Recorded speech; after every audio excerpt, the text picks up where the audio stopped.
നമസ്കാരം, സെബാസ്റ്റ്യനാണ്. പോളി അഡ്മിഷനുമായി ബന്ധപ്പെട്ട ഏറ്റവും പുതിയൊരു അറിയിപ്പുണ്ട്. 19/6/2024 വരെ വൺ ടൈം രജിസ്ട്രേഷനുള്ള സമയപരിധി ദീർഘിപ്പിച്ചിട്ടുണ്ട്. അപ്പോൾ നാളിതുവരെ പോളി അഡ്മിഷന് വേണ്ടി വൺ ടൈം രജിസ്ട്രേഷൻ നടത്താൻ പറ്റാത്ത ആളുകൾക്ക് അവർക്ക് ചെയ്യാനായിട്ടുള്ള ഒരു അവസരമാണ്. അതുകൊണ്ട് എത്രയും വേഗം തന്നെ വൺ ടൈം രജിസ്ട്രേഷൻ നടത്തുക. ഈ വൺ ടൈം രജിസ്ട്രേഷൻ നടത്തുന്നതോടുകൂടിയാണ് നമ്മളെ ആപ്ലിക്കേഷൻ ID ഓപ്പൺ ആവുന്നത്. പിന്നീട് ആ ആപ്ലിക്കേഷൻ IDയും അതിൻ്റെ പാസ്വേഡും ഒക്കെ ഉപയോഗിച്ചിട്ട് കാൻഡിഡേറ്റ് പോർട്ടലിൽ ലോഗിൻ ചെയ്തതിന് ശേഷമാണ് ജില്ലാടിസ്ഥാനത്തിൽ സ്ഥാപനങ്ങളും അതിലെ കോഴ്സുകളും തിരഞ്ഞെടുക്കുന്നത്. അപ്പോൾ നമ്മളുടെ ഓപ്ഷൻ രജിസ്ട്രേഷനുള്ള ആദ്യ നടപടിയാണ് വൺ ടൈം രജിസ്ട്രേഷൻ. ഈ വൺ ടൈം രജിസ്ട്രേഷനുള്ള സമയപരിധി ഇനി ദീർഘിപ്പിക്കാനുള്ള സാഹചര്യം കാണുന്നില്ല. അതുകൊണ്ട് തന്നെ 19/6/2024 മുന്നേ ആയിട്ട് വൺ ടൈം രജിസ്ട്രേഷൻ നടത്താൻ വേണ്ടി ശ്രമിക്കുക.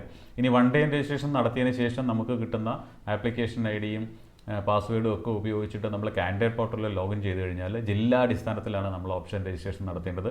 ജില്ലാടിസ്ഥാനത്തിൽ ഓപ്ഷൻ രജിസ്ട്രേഷൻ നടത്തുന്ന സമയത്ത് നമ്മളുടെ പ്രയോറിറ്റി നമുക്ക് സ്വയം തീരുമാനിക്കാവുന്നതാണ്. പക്ഷേ നമ്മൾ തിരഞ്ഞെടുക്കുന്ന കോഴ്സുകളും സ്ഥാപനങ്ങളും കൃത്യമായി പരിശോധിച്ചുകൊണ്ടാണ് തിരഞ്ഞെടുക്കേണ്ടത്. ഉദാഹരണത്തിന് പറഞ്ഞാൽ ചില മികച്ച എഞ്ചിനീയറിംഗ് കോളേജിൽ ഇത്തവണ പോളിടെക്നിക്കുകൾ തുടങ്ങിയിട്ടുണ്ട്.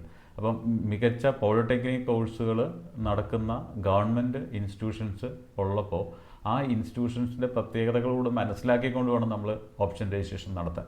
അതായത് ഗവൺമെൻറ്റിൻ്റെ കീഴിൽ വരുന്ന ഗവൺമെൻറ് പോളിടെക്നിക്കുകൾ കൂടാതെ ഗവൺമെൻറ് കോസ്റ്റ് ഷെയറിംഗ് ഇൻസ്റ്റിറ്റ്യൂഷൻസിൽ കൂടി പോളിടെക്നിക്കൽ കോഴ്സുകൾ നടക്കുന്നുണ്ട്.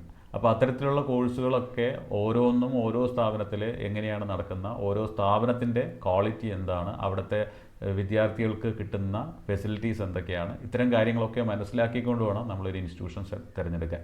അപ്പോൾ തീർച്ചയായിട്ടും വൺ ടൈം രജിസ്ട്രേഷൻ്റെ സമയപരിധി 19/6/2024 ആ സമയപരിധിക്ക് മുമ്പ് തന്നെ പുതുതായിട്ട് ഇനിയും രജിസ്ട്രേഷൻ നടത്താനുള്ള ആളുകൾ അത് പൂർത്തിയാക്കുക.